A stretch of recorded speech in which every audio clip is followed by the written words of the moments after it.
Est-ce que finalement, tel que c'est parti, c'est-à-dire le Burkina Faso qui est en train de restructurer son armée, on est du côté de Paris en train de voir cela d'un mauvais œil et on a peur véritablement que cette armée puisse monter en puissance, comme c'est le cas du côté du Burkina, que dis-je, du Mali, et de mettre en mal toutes les velléités déstabilisatrices mises en place par le camp d'Alpha Didi, par les puissances impérialistes. Alors, je vais vous expliquer quelque chose de fondamental. Vous savez, lorsque nous menons le combat du franc CFA, jusqu'à présent, beaucoup d'Africains ne comprennent pas. Monsieur Bertrand Tachinda, vous pensez que le budget de 250 millions d'euros, ça provient du Trésor public français? La monnaie de 14 pays africains est produite à Chamalières, sans aucun Africain sur la chaîne de production monétaire, et donc capable d'exercer le contrôle, de savoir la monnaie qui a été émise pour chacun des États et la contrepartie de cette monnaie, soit en or, soit en matière de produits d'exportation. Je vais aboutir à ceci que ils utilisent cette force pour mener le véritable combat qui est le leur. Ce combat, c'est quoi? C'est maintenir par tous les moyens l'Afrique au niveau où elle se trouve. Je parle très souvent ici de la pierre décisive, M. Mandé.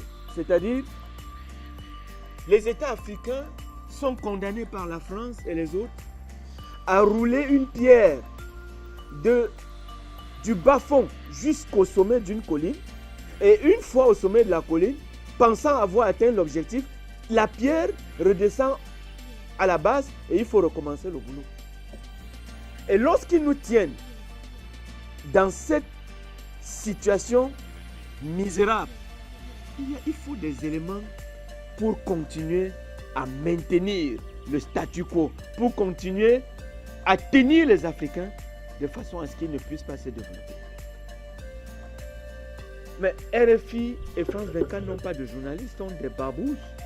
Les Marc Perelman, je prononce le nom, ce sont des barbouzes. Et je vais vous dire, ils sont constamment briefés par les services secrets français.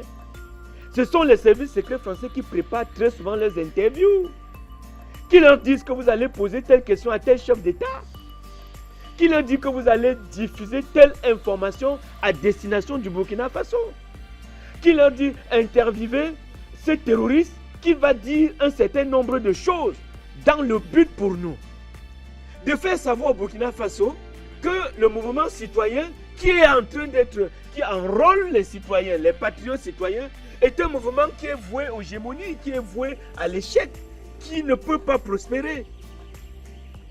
C'est ça la spirale dans laquelle les Africains se trouvent. Je suis entièrement d'accord avec M. Mandé. Davantage d'accord avec M. Tachinda. Mais quand on parle de suspension temporaire, je me pose toujours la même question. Mais le cancer malien n'est-il pas le cancer burkinabé? Ce que le Mali a vécu, est-ce que ce n'est pas la même maladie que le Burkina vit? Est-ce que ce n'est pas la même maladie que le Niger vit? Comment dans une situation où les Africains doivent faire bloc? C'est un système 2 poids 2 mesures où chacun prend sa décision à sa guise. Qui retient une chose? RFI et France 24 ne montreront jamais les véritables réalités de nos pays. Il n'y a que nous pour dire voici ce qui est en train d'être fait de façon véritable dans nos pays, dans nos États, et que ce soit considéré à l'international comme tel. Eux, ils diffusent des informations dans le sens non seulement de vous détruire chez vous, mais de vous détruire à l'international. C'est-à-dire qu'on prouve sur le plan international que Ibrahima Traoré est en train d'embourber le peuple burkinabé, qu'il est en train de les entraîner dans la voie susceptible de perdre tous les Burkinabés. Voilà le rôle de ces médias, M. Ndoum. Ce ne sont pas des journalistes de foi comme vous. Ce sont des barbouzes, ce sont des hommes constamment en mission. Chaque émission de RFI est un coup d'État. Ça dit qu'il faut attaquer. Il faut attaquer les pays, il faut attaquer les chefs d'État, il faut attaquer les autorités, il faut attaquer l'économie, il faut attaquer la culture. Voilà l'information qui est dirigée en Afrique. Nous le savons. Ce ne sont pas des journalistes, ce sont des barbouzes. Mais regardez au Mali. La France a perdu 2 journalistes au Mali. Mais ce sont eux les Français qui ont tué leurs propres journalistes. Parce que les barbouzes voulaient enquêter sur l'activité de libération d'otages et d'autres barbouzes. Mais oui. Et après on vous a dit que nous avons perdu 2 journalistes au Mali. Non. C'est ça. C'est pour faire comprendre que les gens à qui vous prêtez le flanc tous les jours. Et c'est un fait très grave. Lorsque les téléspectateurs d'Afrique Média réclament la radio panafricaine, la radio Afrique Média, ils ont raison. Parce que quand vous faites le tour de l'Afrique de l'Ouest, mais ils n'écoutent que RFI, président Bandakani et France 24. Mais à des moments, nous ne comprenons pas comment c'est ainsi. Et donc, tout le boulot que nous sommes en train de faire, il n'y a que 10 à 15% qui arrivent là où ça doit toucher le véritable peuple. Quels sont les médias qui écoutent? Comme Bertrand le disait tout à l'heure, non, j'ai suivi, RFI a dit que, France 24 a dit que. Ils ont dit quoi? Mais ce sont vos ennemis jurés. Vous avez suivi l'intervention, comment ils ont relayé le document du département d'État qui incrimine les panafricanistes? Mais ils en ont fait, ils ont fait leur. Mais oui, pendant des semaines. Vous avez suivi comment le bannissement de Nathalie Yam en France, comment ils ont repris l'information et comment cette information est traitée, président Bandakani. Non, c'est-à-dire, pour eux, ils sont en guerre. C'est la guerre médiatique, c'est la guerre politique, c'est la guerre économique, c'est la guerre sociale. Toutes ces guerres que je viens de citer, eux, ils l'assument avec leurs médias.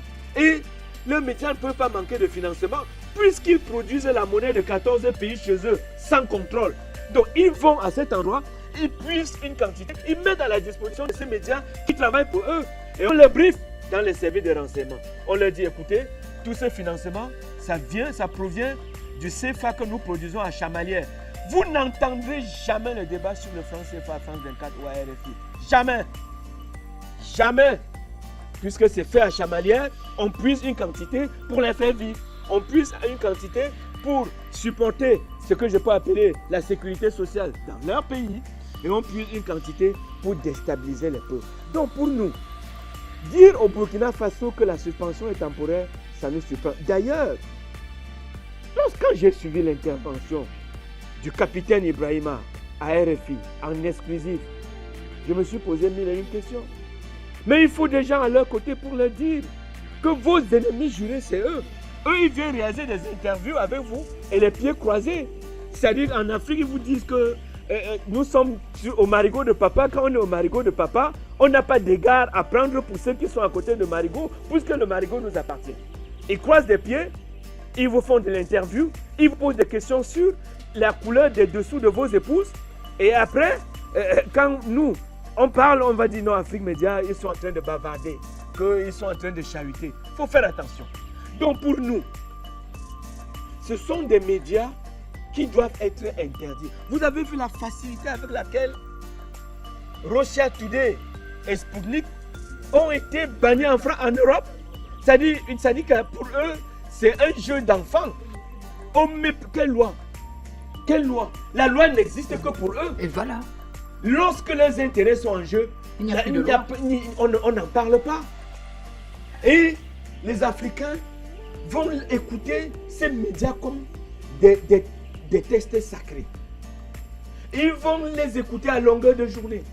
Tu parles d'un document sur l'égyptologie, les gens vont vous dire, vous perdez le temps. RFI ne mettra jamais sur la table des débats sur l'Égypte antique, sur la Nubie, sur le véritable rôle qu'ont joué les Thomas Sankara et tous les autres. Non, c'est interdit, c'est banni. Eux, ils vous donnent l'information que vous voulez entendre.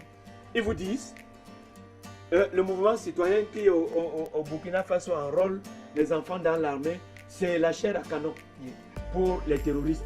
Et pour vous montrer que ce qu'ils disent, ils ne sont pas en train de jouer, ils font une grande interview du terroriste qui répète les mêmes mots, qui ont été écrits par les services de renseignement, par le Quai d'Orsay et les services de renseignement français. Nous comprenons ce genre de langage. Donc pour nous, M. Doum, c'est vous les vrais journalistes. C'est vous les vrais médias que les Africains doivent écouter. Les autres médias, c'est de l'impérialisme. C'est le relais de l'impérialisme et surtout le maintien de l'Afrique et des Africains dans le statut quo sur le plan informationnel. D'ailleurs, ils n'ont jamais accepté que l'Afrique ait un média à l'écoute de l'Afrique. Un média qui émet pour les Africains et dans l'intérêt des Africains. Non. C'est la raison pour laquelle très souvent, vous-même, vous faites l'objet de toutes les critiques à leur niveau. Donc, je pense que les autorités burkinabées doivent prendre le taureau par les cornes. Il faut bannir ces médias si vous voulez engager une révolution en interne et que cette révolution soit suivie par le peuple avec les informations.